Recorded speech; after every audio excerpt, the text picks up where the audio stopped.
Good evening. Welcome to the January 21st edition of the Downers Grove Village Council meeting. We're glad you've joined us tonight. If you're here in person, impressed that you braved the cold, but hopefully you're home watching as well. As is our normal procedure, we will begin tonight with the Pledge of Allegiance. I pledge allegiance to the flag of the United States of America and to the republic for which it stands, one nation, under God, indivisible, with liberty and justice for all. Rose, would you call the roll, please? Mayor Barnett, Here. Commissioner Jose, Here. Commissioner Sadowski-Fugit, Here. Commissioner Gilmartin, Here. Commissioner Glover, Commissioner Tully, Here. Commissioner Davenport. Here. Welcome, everybody. I'm glad to be back. Item 3 on our agenda tonight is minutes of previous council meetings. Is there a motion? Mayor, I move that the council adopt the January 14th, 2025 minutes as presented. Second. Any comments or questions from the council? All those in favor say aye. Aye. Opposed? Passes unanimously. Item 4, public comments. This is the portion of the meeting where we entertain public comments on items not on tonight's agenda. Items on tonight's agenda will have public comment opportunities when we get to each one of those items. So if you've got some comments for the council that are not on the agenda, please come on down to the podium. Let us know what's on your mind.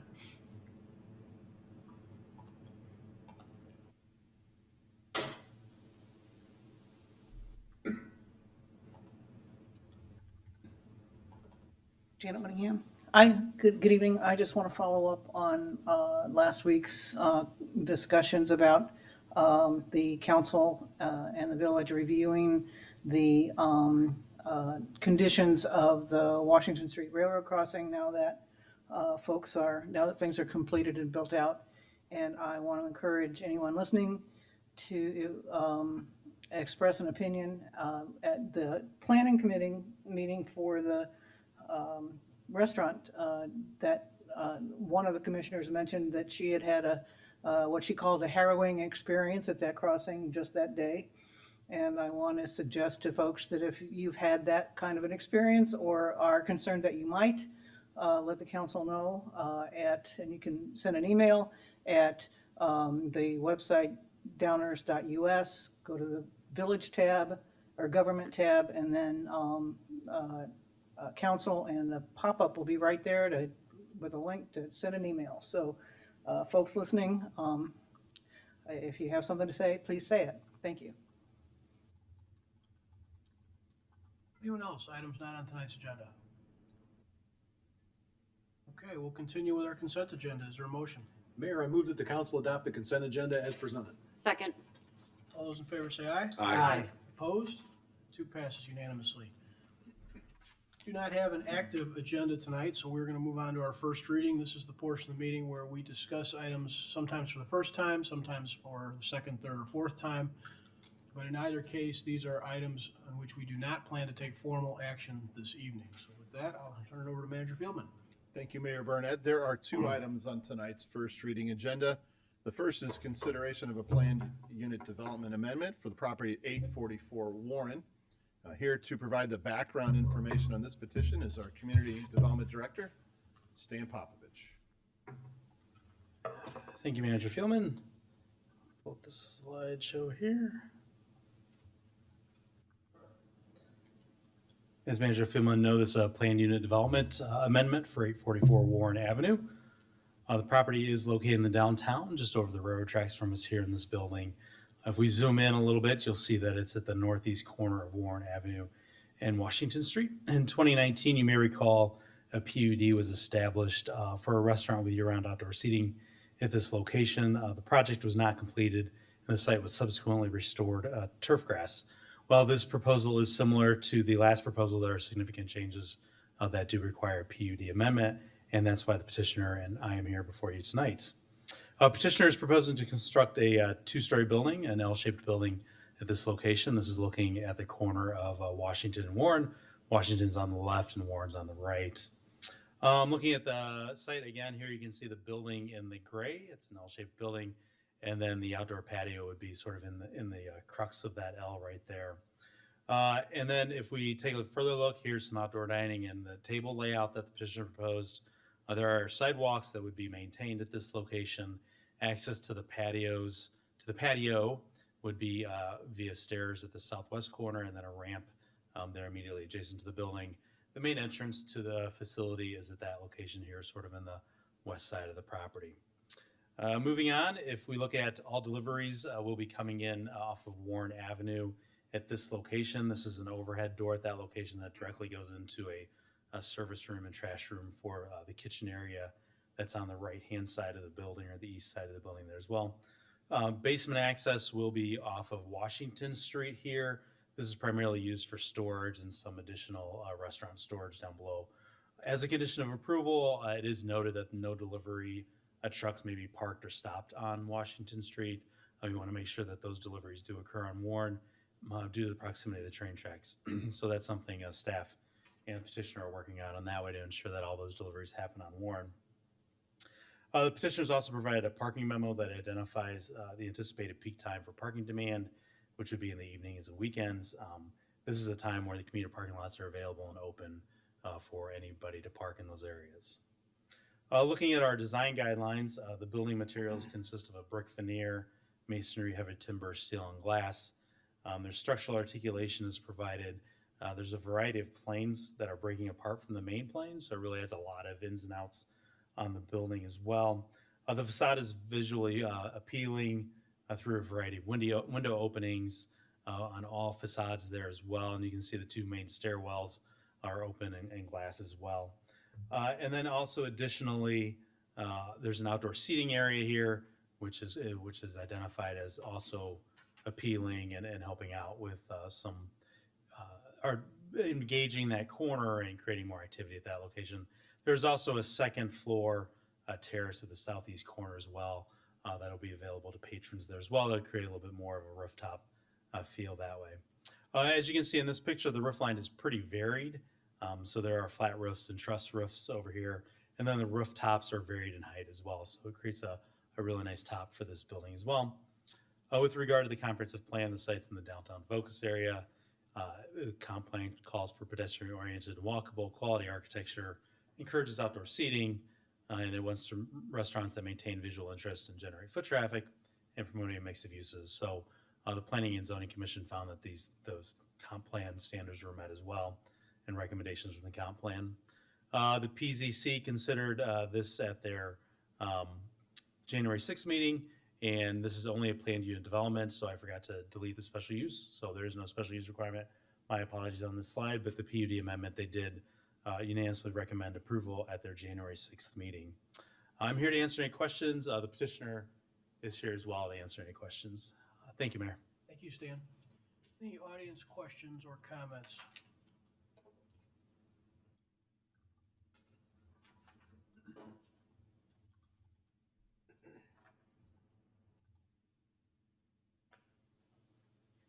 I want to address parking concerns.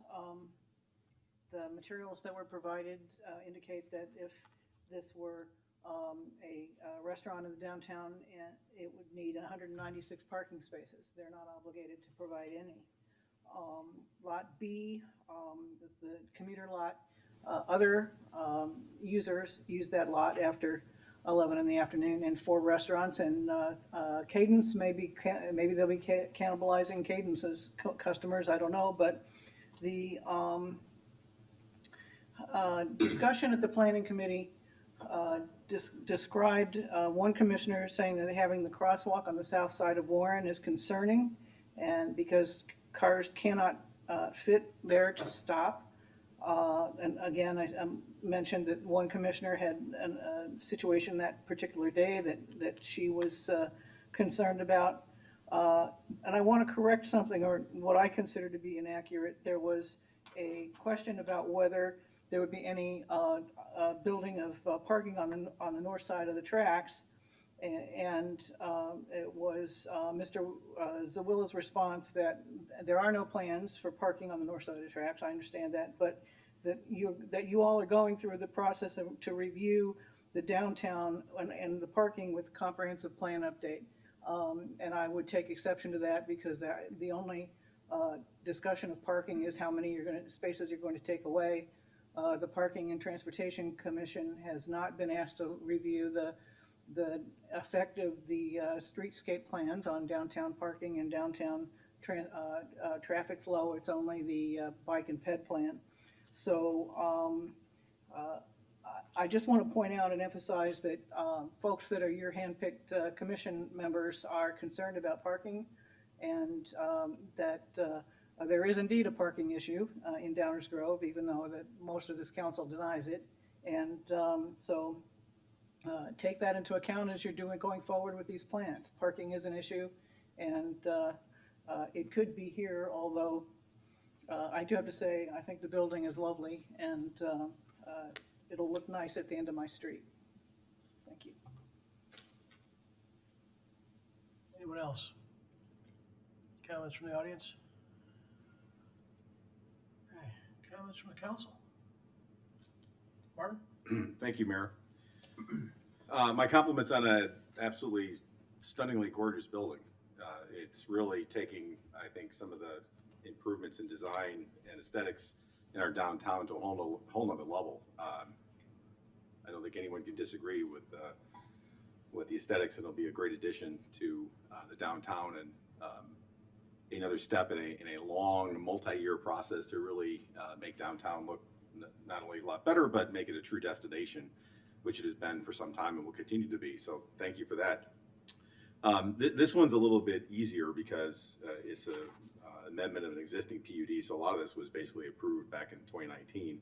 I know there's a couple things that relief is being requested from.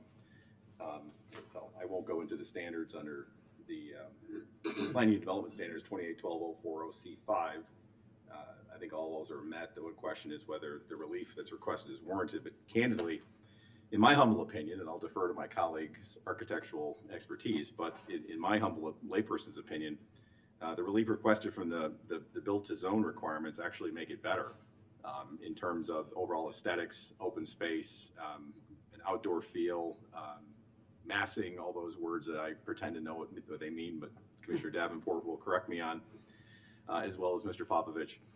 But I mean, I actually think that the things that you're asking for, they're not even really exceptions, but some relief from, I think, improve the overall project and make it more desirable than it otherwise would have been had we insisted upon the built-to-zone requirements. So I have no problem with that whatsoever. And just to clarify, my understanding is that there is no requirement for any off-street parking in this particular zoning area. And that's true of any other business like this that would be in the same zoning area. It's only if you get out of the zoning area, then you have parking obligations. I may have some comments about parking later, but not with respect to this petition. I'll save those for council member reports. I think this is a terrific addition to the downtown, and thank you for bringing it forward. And yeah, I think there are some other issues that we need to discuss with increased activity and volume of pedestrians and cars and other things on the north side of the tracks, but I think it's a bigger issue for the council discussion and shouldn't in any way, shape, or form prohibit this project from going forward. Thank you, Mayor. Thank you. Others? Leslie?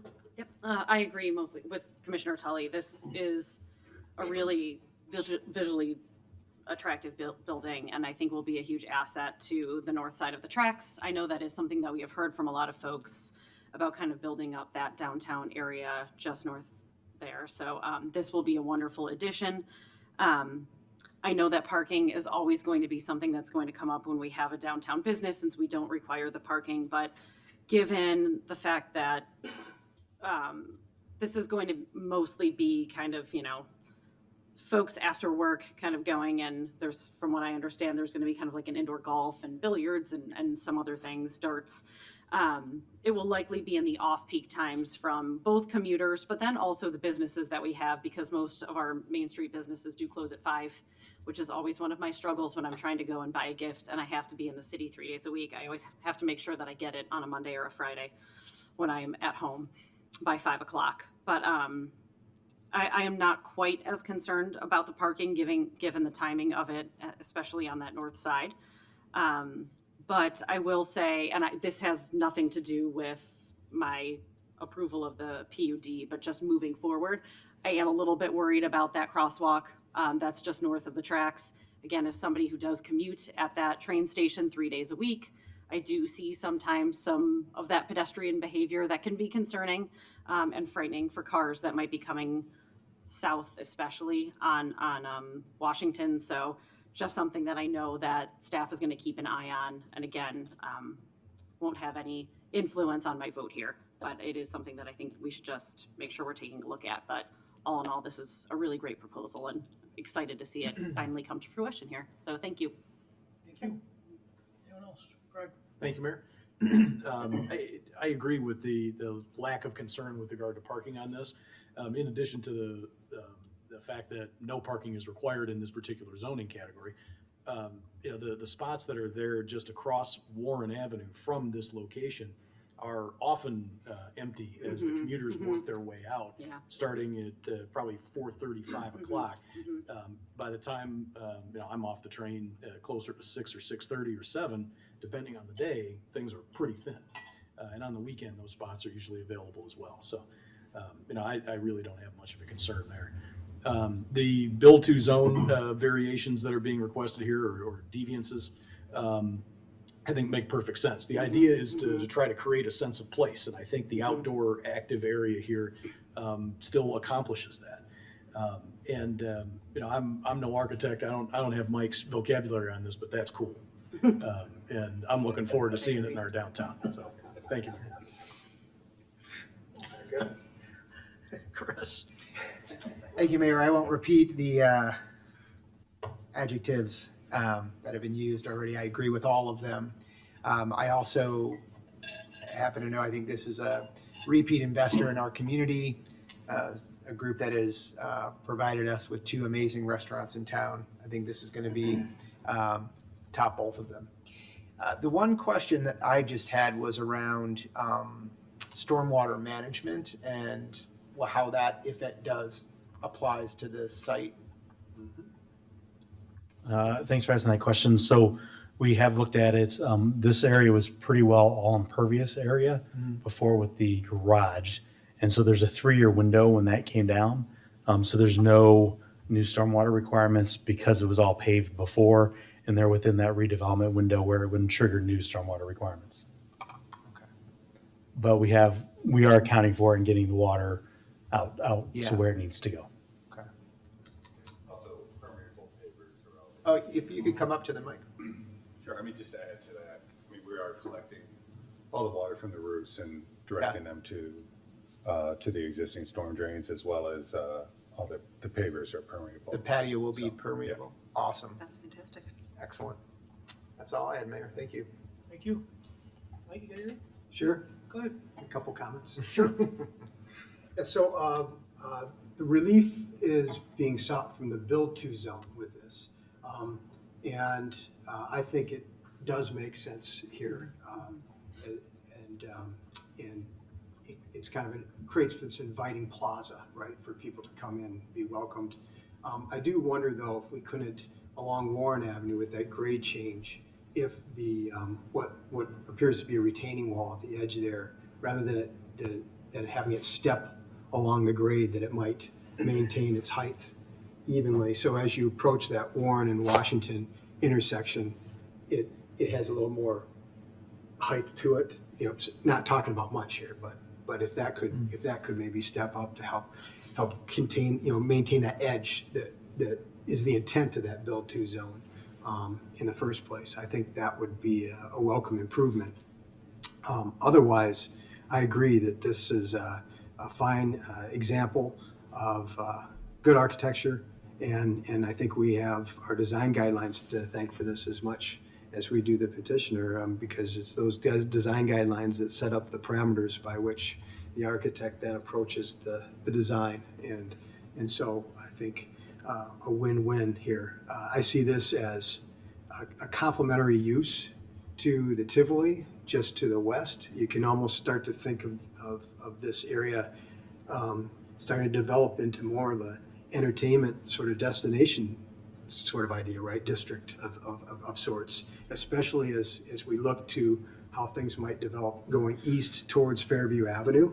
I hope that this is really a catalyst for that sort of development, and is just really, really welcome. The stormwater concerns, I had a similar sort of question, but in looking at things, and of course here in the presentation, we used to have a totally covered paved site there, and the water wasn't managed at all. And now you're getting something that's organized and better dealt with than what was there a few years ago. So this is an improvement in that regard as well.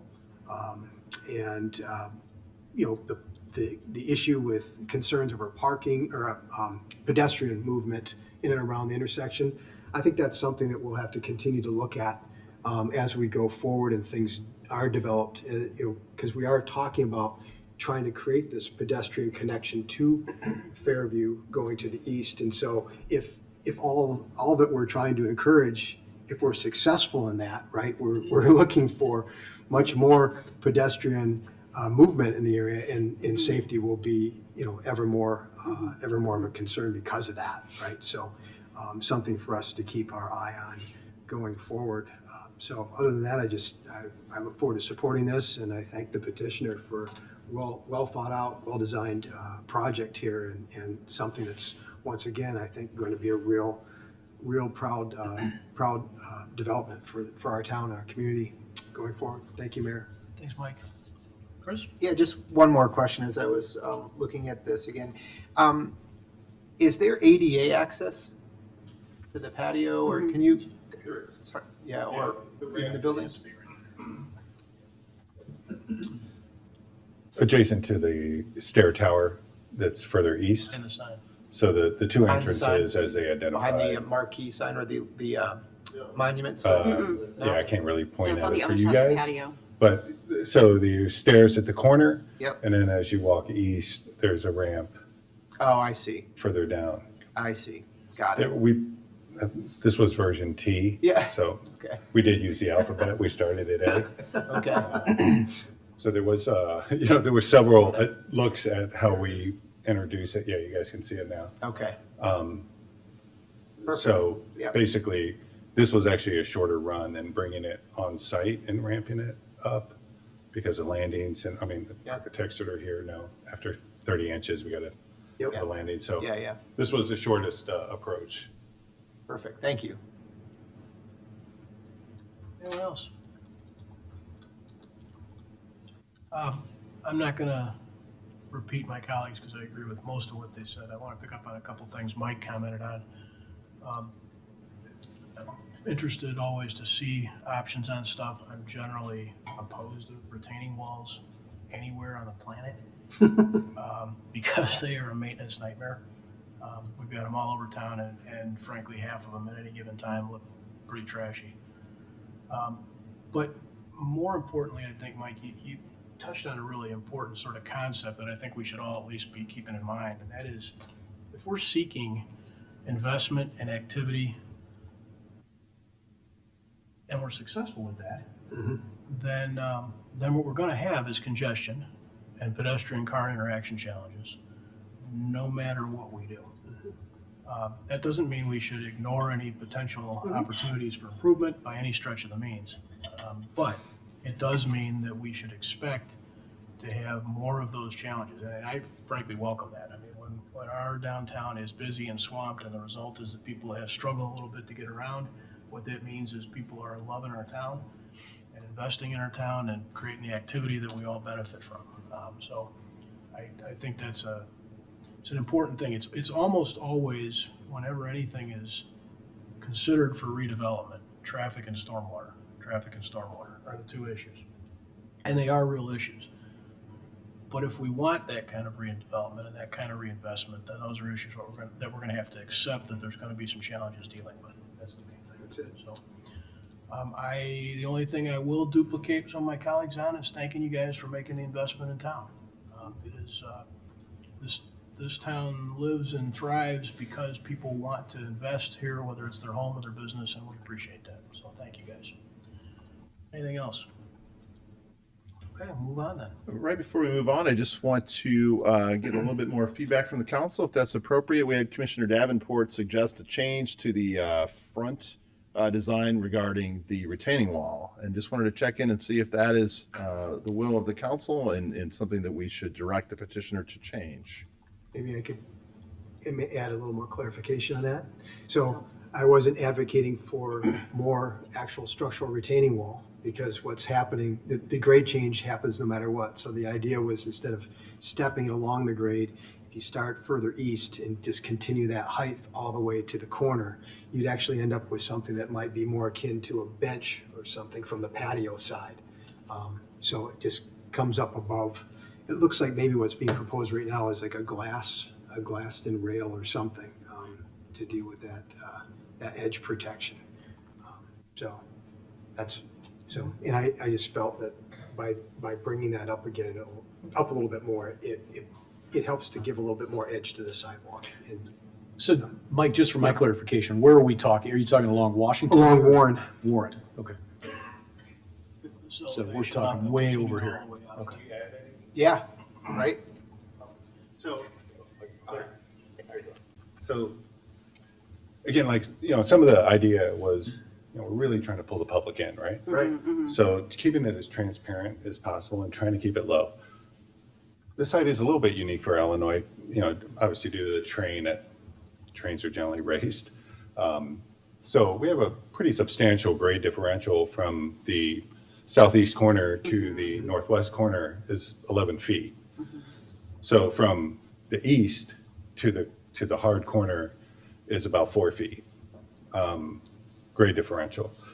So, initially we played with like stepping that back and having landscape there, but then that started to really separate us from the public. And really part of the idea here is to stitch this building into, the fabric. And we're trying to minimize that as much as possible. So there's also other regulations that are coming in here too. Part of the glass rail is because, we're gonna have liquor and, there's some of those requirements that we have to deal with. But again, like the idea of it being glass was to really like keep it transparent. So it's really like an urban environment, and to invite the pedestrian activity and kind of be part of the sidewalk in essence. All right, that's enough. Understood. We're happy to keep taking looks at it as well and working with staff and to make sure that we create something that particularly in that space there, that's welcoming, but still keeping kind of, the barriers and still doing everything. So happy to work with Stan and Manager Fieldman and the team to help figure that out. And I'd love your input as well. 100%, that's where we're at. Well, with that input from the petitioner, I think we can work on it a little bit with them and see what comes out of that. All right, sounds good. You got what you need? We do. Yeah, real quick, I didn't mean to ignore the comment. So, to second what Todd's saying, that wasn't the idea. We obviously will work with staff. We've been working with staff, throughout the process, and welcome any comments. The idea is, these, it's not one person's design. This is at a collective design process. So we're happy to address that moving forward. Thanks. So we'll continue to work with the petitioner and see if there's any changes that come forward next time the council sees it. That brings us to item B on the agenda, which is an ordinance amending certain traffic control, parking and speed provisions, and pedestrian bike safety improvements, which is a lot of words, but in the common speak in Downers Grove, this is neighborhood traffic study number 10. We've been doing these for a handful of years now, and this is the area near Burlington Highlands, so I will turn it over to our Director of Engineering, Scott Vasco, for more information on neighborhood traffic study number 10. Thank you. Good evening, Mayor and Council. Tonight, we're going to discuss neighborhood traffic study number 10. So the purpose of the study was to analyze the existing traffic operations in the neighborhood, as well as look at roadway volume, speeds, intersection traffic control. Sorry to interrupt. Hit slideshow. Sorry. There we go. All right, let's try that again. So the purpose of the study was to analyze the existing transportation out there, look at the speeds, volumes, as well as intersection traffic control, pedestrian bicycle safety, and then just do a comprehensive review of the entire neighborhood and make sure it's consistent with other village neighborhoods in the area and to mitigate any transportation issues that we might have. So the area we'll be speaking about today is Neighborhood Traffic Study 10, which is bounded by Highland Avenue on the east, Ogden to the south, and the Tollway to the north and the west. So a couple of the inventory of the existing conditions we looked at. We started out by taking inventory of everything. Those included extensive field investigations. We did traffic counts and speed surveys at 26 locations in the neighborhood, as well as conducted vehicle and pedestrian bicycle counts at 3 intersections in the neighborhood. And then we also collected and reviewed various transportation data, including crash data from the last 5 years. Some of the issues and concerns that we looked at were related to intersection traffic control, pedestrian bike safety, roadway speeds and volumes throughout the neighborhood. So some of the recommendations that we took to staff or to TAP going forward were the number of intersections that are currently under yield control or no stop control. We're going to go ahead and add stop control to those intersections. That will include basically all the intersections, including roads and some of the cul-de-sacs. We also looked at the always stop sign control. We're going from 7 to 8 intersections throughout the neighborhood on that. And that was the recommendations were approved by TAP 4-0 on that. Another one of the items we looked at in this study was we did a traffic warrant analysis or traffic signal warrant analysis of all the intersections along Ogden in this area, other than Saratoga, which already has the traffic signal. So those analyses were done for those intersections. The 5 intersections are currently along Ogden. They're T intersections and they are controlled by IDOT jurisdiction. After doing the warrant analysis as well as looking at crash data, it was determined that none of the intersections met the warrants for that. Part of the reasons for that is with all the intersections throughout town, it kind of disperses traffic to all those intersections, so that makes it really hard to make the warrant because we're not getting total volume through one of the intersections. Some of the other recommendations that we're going to be going through in the neighborhood is reducing the posted speed limit on Bernard between Ogden and Drove from 25 to 20. Currently from the park down midway to Ogden, it is 20. We're adding that section from Ogden back up to the Park District. It was a ask from the District 99 Transitional Center. So they have a building there. So we're going to go ahead and just extend that 20 from Drove all the way down to Ogden for that area. Some of the other things we'll be doing is things we've done in the past in other neighborhoods, installing some new traffic speed limit signs, as well as doing the yellow borders. And then we'll also be considering doing some temporary radar feedback signs throughout the neighborhood as we've done in other neighborhoods. And those improvements were also approved by TAP 4.0 at the last TAP meeting. We did look at bike and pedestrian recommendations, but we didn't really recommend anything in the report since we are doing the what's possible for all the bike and pedestrian improvements. I will note that some of the recommendations that were proposed from KLOA were some bike improvements on Saratoga, which we're also doing as part of the what's possible. That was one of their recommendations as well. So we'll keep coordinating with that as we go forward in that neighborhood as well.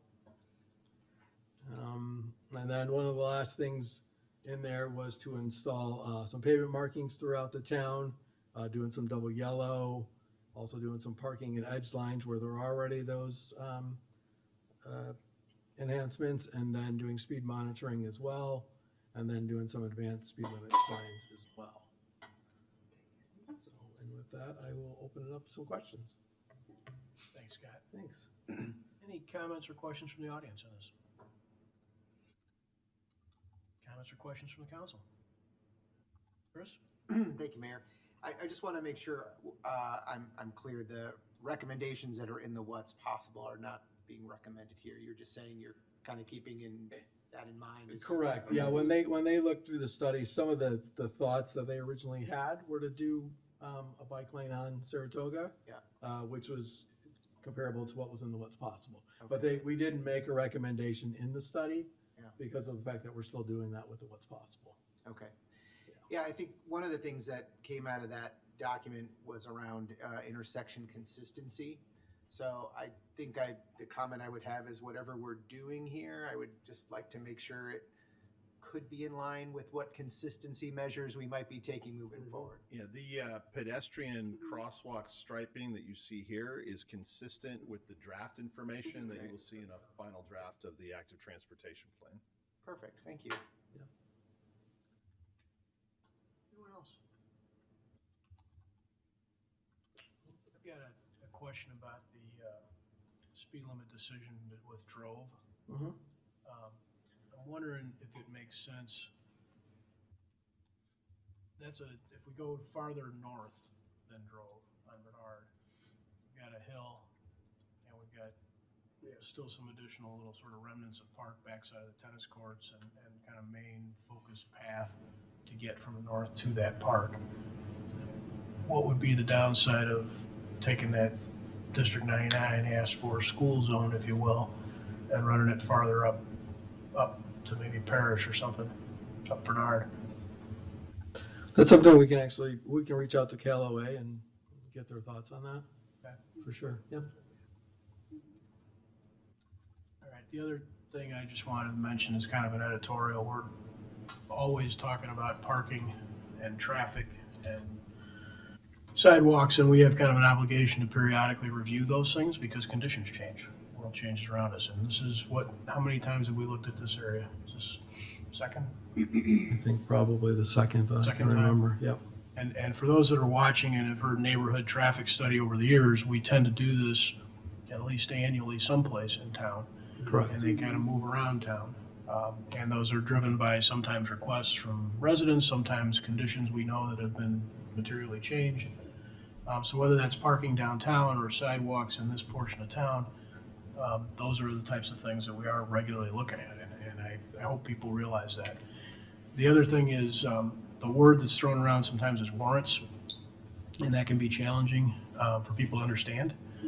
And so I'd encourage people to spend a little time understand that. I won't get into it tonight, but it does often drive decisions or frame decisions that we make. And it's something that I think is often misunderstood. So it's largely an industry accepted and higher authority accepted standard by which decisions are made about design criteria from a variety of things, including intersection control. But it is often that we have residents who say, why can't we, or why shouldn't we, or why don't we? And then after some study and some review, one of the words that comes back is warrants. And I think it's worth people trying to spend a little time understanding what that is. So thank you for the presentation tonight, Scott. Sure, thank you. All right. That ends our first reading tonight, Mayor. Thank you, Dave. You have a report for us tonight? No report tonight, Mayor, thank you. Lindsay, you got an attorney's report? I do, thank you, Mayor. Only two items tonight. The first is an ordinance approving an amendment to Plan Unit Development Number 61 to permit the construction of a restaurant with year-round outdoor dining at 844 Warren Avenue. And the second is an ordinance amending certain traffic control and parking and speed provisions. That is all, Mayor. They'll both be on not next week's, the next. February 3rd? February 3rd, active agenda. Great, thank you. Do not have a report tonight, so we'll go to council member report outs. Opportunity here for council members to report out on goings on in the community, other activities they want residents to know about, or things they want to highlight for their colleagues. Mark, we'll start with you. Thank you, Mayor. No report, but I do, as highlighted earlier, want to pick up on a couple of things that prior matter before us raised, and a couple of you've already touched upon it. There was a long time ago in a galaxy far, far away, we talked about a parking structure on the north side of the tracks, but frankly, there wasn't really the support for it, nor was there the perceived need. There were also concerns about what's the future of parking. Some would say that maybe 8-9 years ago, we all thought that with the change in how people get around and self-driving cars and ride shares and things like that, that it would be foolish to invest in parking structures. And in fact, there was a couple towns in California that were converting parking structures into other uses because people were using rideshare services and self-driving cars and other ways to get around. And then COVID happened, so there was a real question about, should we be investing a lot of money in parking? Things maybe didn't change as much or as fast as everyone thought, And one of the stories back in the day about parking structure on the north side, or not necessarily parking structure, because parking structures can be expensive, according to the Worldwide Authority Copilot, the average cost of a 3-story parking deck in the Chicago metropolitan area is anywhere between $7.5 and $12 million. So it's not a small undertaking. Plus, you actually need the property for it, and it adds up quickly. But there are other creative ways to perhaps provide parking, and why should we talk about it now when it came up 10, 20 years ago, and everyone was, too expensive, not really necessary. As things have changed. We've done a lot to sort of encourage development downtown, and we've done a lot to encourage development north of the tracks. And we've been talking about streetscape improvements, the train area that would attract people to come down and utilize it. You don't want to build these things and not have people use them.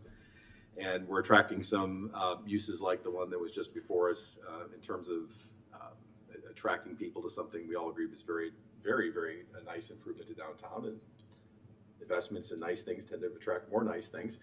I think Commissioner Davenport, you said something about, you almost said entertainment districts, but not quite. Not quite. You almost said it, but you didn't quite say it.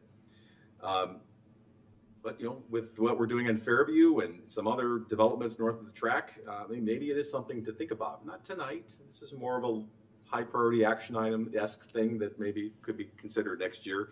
But just picking up on your comments, Mayor, and some other things that were said, it might be time to think creatively about what could we do, or what do we might need to do to facilitate some of the things we know are coming. It's one thing to say build it and they will come. No one wants to build a parking deck and hope people use it. Although, candidly, I remember a long time ago when people said that the one that we currently have would never be used. No one would ever park there. Yep. And then within 5-10 years, why don't we have another one? So I'm not suggesting build it and they will come, but we've now brought things that are bringing people. We've now brought things to the downtown that are bringing people, and maybe we do have some parking issues we want to relook at due to changes in usage and destination and traffic. And again, I'm not saying, when I say traffic, I mean both foot, bicycle, and vehicular. Might be something to look at in the future. Again, nothing that's going to prevent any further investment or attracting more good uses in our downtown area, but particularly as we look to expand it, might be something to think about.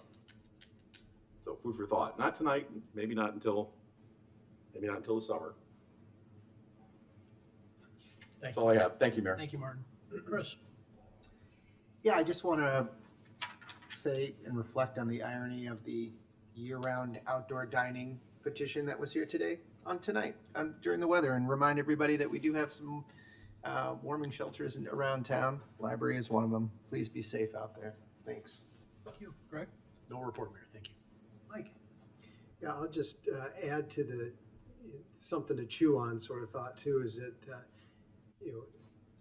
it's also possible to make better use of the parking that we have through exploring certain management approaches to how those parking spaces are used and prioritized, and so it doesn't necessarily mean that we need to look at adding more. I would dare to say that there's a lot of parking in and near the downtown that isn't utilized to the extent that it could be. And there's probably things we can do to promote that better use. So other than that, I have no report. This was going to be a short meeting, and I promised the staff I would do my best to keep it that way.